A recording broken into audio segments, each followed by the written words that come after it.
প্রথম ছবিতে যাকে দেখতে পাচ্ছেন তার নাম দেবাশিস চৌধুরী।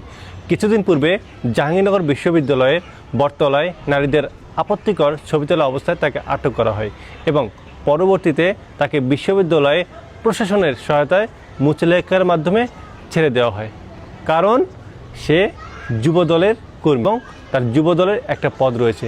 শুধু এইটা নয়, এই দেবাশিস চৌধুরী 2018 সালে তার মালিকের গুদামে একজন স্কুল ছাত্রীকে ইয়াবা খেয়ে ধর্ষণ করে। তার কোনো বিচার এখনও হয়নি। দ্বিতীয় ছবিতে যাকে দেখতে পাচ্ছেন তিনি নারায়ণগঞ্জ 3 আসনের বিএনপি থেকে নির্বাচিত সংসদ সদস্যের ছেলে খায়রুল ইসলাম সজীব। চাঁদাবাজির বিভিন্ন অভিযোগে তাকে গ্রেফতার করা হয় এবং যেদিন গ্রেফতার করা হয় সেদিনই তাকে মুচলেখার মাধ্যমে ছেড়ে দেওয়া হয়। কারণ তার বাবা বিএনপি থেকে নির্বাচিত এবং সেই বিএনপি এখন সরকার গঠন করেছে। তৃতীয় যে ছবিতে দেখতে পাচ্ছেন তার নাম শাহ আমানত সাবির। তিনি একজন মাদ্রাসা পড়ুয়া। তিনি টুপি পরেন, দাড়ি রাখেন, পাঞ্জাবি পরেন এবং তিনি একজন মার্শাল আর্টিস্ট। কিছুদিন থেকে তিনি বাংলাদেশের বিভিন্ন জায়গায় ইতিমধ্যে 5টি এরকম মার্শাল আর্ট সেন্টার তিনি প্রতিষ্ঠান করেছেন এবং ঢাকায় তিনি করার চিন্তাভাবনা করছেন এবং ঢাকায় তিনি মার্শাল আর্ট সেন্টার খুলেছেন। এটাই তার দোষ।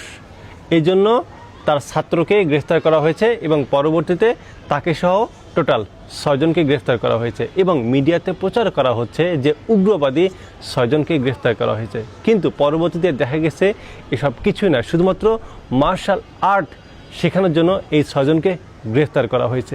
বাংলাদেশের মিডিয়া এটাকে উগ্রবাদী, জঙ্গিবাদী হিসেবে প্রচার করছে। এবং শুধু এটা নয়, এটা নিয়ে শুধু বাংলাদেশ না, ভারতেও এটা নিয়ে নিউজ করা হয়েছে।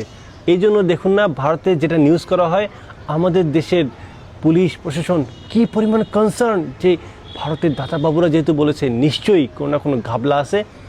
একটা ফলস, একটা ফেক নিউজকে কেন্দ্র করে তারা দেশে এমন একটা কর্মকাণ্ড ঘটালো যেটা সরকারকে বিতর্কিত অবস্থায় ফেলে দিয়েছে। ইতিমধ্যে সারা বাংলাদেশে এই নিউজটা নিয়ে তোলপাড়।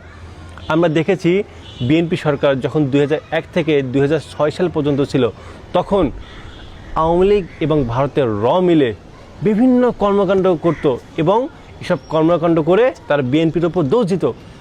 যখন বিএনপি বিভিন্ন শোডাউন দিত, তারা বলতো যে এই যে জঙ্গিবাদের উত্থান হচ্ছে, তারা বিশ্ব মিডিয়ার সামনে দেখাতো এই যে বিএনপি সময়ে বিভিন্ন জঙ্গিবাদের উত্থান হচ্ছে এবং সরকার তাদেরকে শেল্টার দিচ্ছে। এবং বিএনপি পরবর্তীতে অতিষ্ঠ হয়ে র্যাব গঠন করে এবং সেখানে এই যে জিএমবির গডফাদার 2 জনকে এই বিএনপি সরকার ফাঁসিতে দেয়। এবং এই যে তখনকার সময়ে বিভিন্নভাবে জঙ্গিবাদের যে কার্যকলাপ পুরোপুরি ভারত এবং আওয়ামী লীগের মদদে হতো এবং বিএনপি সরকারকে বিতর্কের মধ্যে ফেলার জন্য বিশ্ব মিডিয়ার সামনে আওয়ামী লীগ সহানুভূতি পাওয়ার চেষ্টা করত। ঠিক একই কায়দায় বর্তমানে তারেক রহমানের নেতৃত্বে যখন বিএনপি সরকার একের পর এক বিভিন্ন অপার সম্ভাবনা নিয়ে এগিয়ে যাচ্ছে, এই যে চীনকে বাংলাদেশের পাশে পেয়েছে এবং চীনের সাথে যখন বাংলাদেশে অনেক বড় ঘনিষ্ঠতা হচ্ছে, তখন এক শ্রেণীর মানুষের খুব মাথা ব্যথা। এবং দেখুন ঠিক তখনই যখন তারেক রহমান চীন সফরে যায়, কত ধরনের কর্মকাণ্ড হলো তারেক রহমানকে আটকানোর জন্য, জঙ্গিবাদের সহ কত ধরনের উস্কানিমূলক কর্মকাণ্ড চললো। তারেক রহমান সাহেব চীন সফর থেকে আসলেন এবং চীন থেকে অনেক ভালো ভালো মেগা প্রজেক্টের অফার তিনি পেলেন। যখনই তারেক রহমান চীনের সে প্রস্তাবগুলো গ্রহণ করতে যাচ্ছেন, চীনের সাথে বাংলাদেশের একটা অপার সম্ভাবনাময় সম্পর্ক তৈরি হচ্ছে, যখন বাংলাদেশের সামরিক বাহিনী অনেক শক্তিশালী হচ্ছে, ঠিক তখনই বাংলাদেশকে আবার জঙ্গিবাদী দেশ হিসাবে প্রতিষ্ঠা করার জন্য এক শ্রেণী লেগেছে। কার লেগেছে? ওই ঠিক একই ফ্যাসিবাদের দোষরা এবং ভারতের মিলে। সরকার যদি এই বিষয়ে যথাযথ পদক্ষেপ গ্রহণ না করে, সরকার যদি এই 92% মুসলমানদের দেশে মুসলমানদের নিয়ে আবারও জঙ্গিবাদের নাটক খেলে, এই সরকার বেশি দিন টিকতে পারবে না। ফ্যাসিবাদ হাসিনা সে অনেক নাটক করছে। সবথেকে বড় নাটক এই যে হোলি আর্টিজন, যেটা পুরোপুরি বিশ্ব মিডিয়ার সামনে দেখানোর জন্য যে বাংলাদেশের জঙ্গি আছে, হাসিনার বিকল্প কেউ নেই। ঠিক তেমনই এখন যে জঙ্গি নাটকগুলো হচ্ছে, প্রশাসনের ভেতর পুলিশ প্রশাসনের মধ্যে এখনও ঘাপটি মেরে ফ্যাসিবাদের এই দিল্লির দালালগুলো এখনও বসে আছে। তাদের টার্গেট একটাই, এই বিএনপি থেকে তারেক রহমানকে মাইনাস করা, বিএনপি সরকারকে উৎখাত করা। আওয়ামী লীগ নেই, কিন্তু বিএনপির ভেতর কিছু গুপ্ত এই কাজগুলো করে যাচ্ছে। কারণ এরা তো মূলত বিএনপি করে না, মূলত এরা বিএনপিতে ঢুকছে চাঁদাবাজি টেন্ডারবাজি করার জন্য। যেহেতু তারেক রহমানের নেতৃত্বে বিএনপি সরকার এগিয়ে যাচ্ছে, কোনো চুরি দুর্নীতি কোনো কিছু করতে পারতেছে না, তাহলে ওরা ভাবতেছে যে তাহলে এই তারেক রহমান সরকারকে রেখে লাভটা কি? এর থেকে তো হাসিনাই ভালো ছিল, হাসিনাকে আনতে হবে। এখন হাসিনাকে আনার জন্য এখন কোন লাস্ট অপশনটা কি?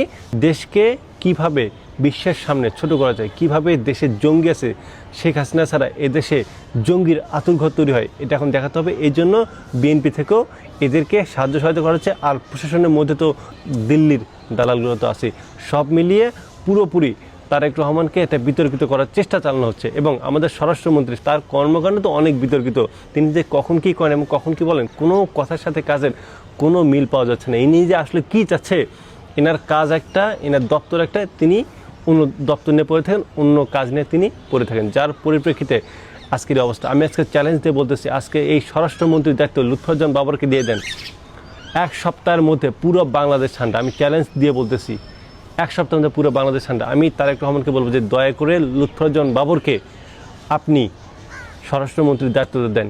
এইভাবে চললে 2001 থেকে 2006 সালে খালেদা জিয়ার বিএনপিকে জঙ্গিবাদের দল হিসেবে বিএনপিকে প্রতিষ্ঠা করতে চেয়েছে, ঠিক একই কায়দায় বর্তমানে আপনার নেতৃত্বে এই বিএনপি সরকারকে বিতর্কিত করার চেষ্টা চালাচ্ছে।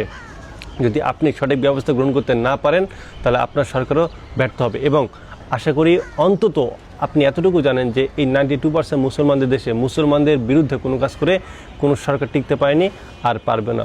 অন্তত আপনার প্রতি অনুরোধ যে আপনি দয়া করে আপনি এই বিচার এবং আইন ব্যবস্থাটা দেখেন। এই দেশের প্রশাসনিক অবস্থা খুবই খারাপ, এখনও ফ্যাসিবাদী যেসব দালালগুলো আছে সবগুলোকে লাথি মেরে বের করে দেন। দেশের পুলিশ প্রশাসনকে নতুনভাবে সাজাতে হবে এবং আপনার নেতৃত্বে দেশটাকে নতুনভাবে এগিয়ে নিয়ে যেতে হবে। আপনি দেশের প্রশাসনিক ব্যবস্থাকে সুন্দর করে সাজান, দেশটাকে এগিয়ে নিয়ে যান। আমরা সারা দেশের মানুষ আপনাকে সাপোর্ট করি, আমরা আপনার পাশে আছি। দয়া করে আমাদের সাথে জুলাইয়ের সাথে গত 17 বছরে যারা নির্যাতিত হয়েছে তাদের সাথে দয়া করে গাদ্দারিটা করবে না। যেসব জালিমরা এসব জঘন্য কাজ করেছে তাদেরকে অবশ্যই বিচারের আওতায় আনতে হবে। বাংলাদেশ জিন্দাবাদ।